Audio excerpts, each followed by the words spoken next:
every time I think about those kids, it gets me mad. And by the way, it happens on the streets of Chicago every day.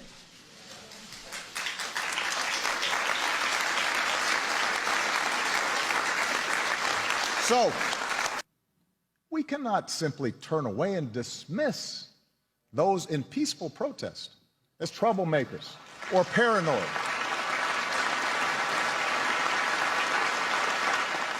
Whether you are black or white or Hispanic or Asian or Native American or of Middle Eastern descent, we have all seen this bigotry in our own lives at some point.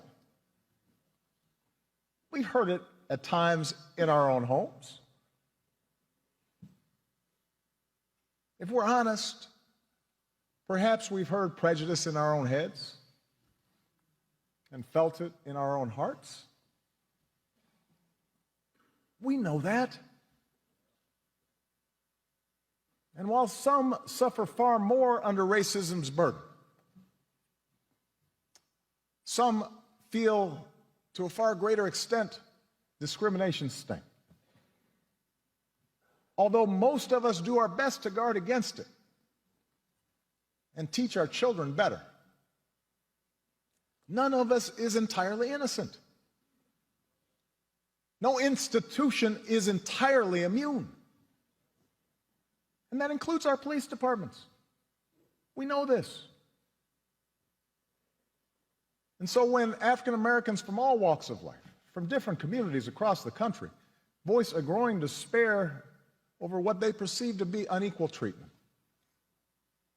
when study after study shows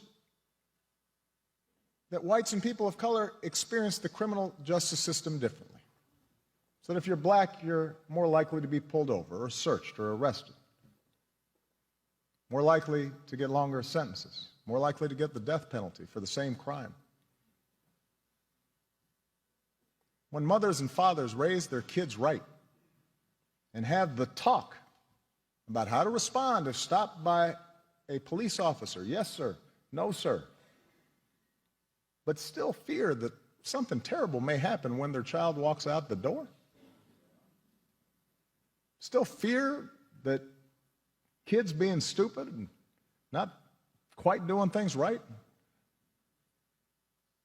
might end in tragedy, when all this takes place more than 50 years after the passage of the Civil Rights Act, we cannot simply turn away and dismiss those in peaceful protest as troublemakers or paranoid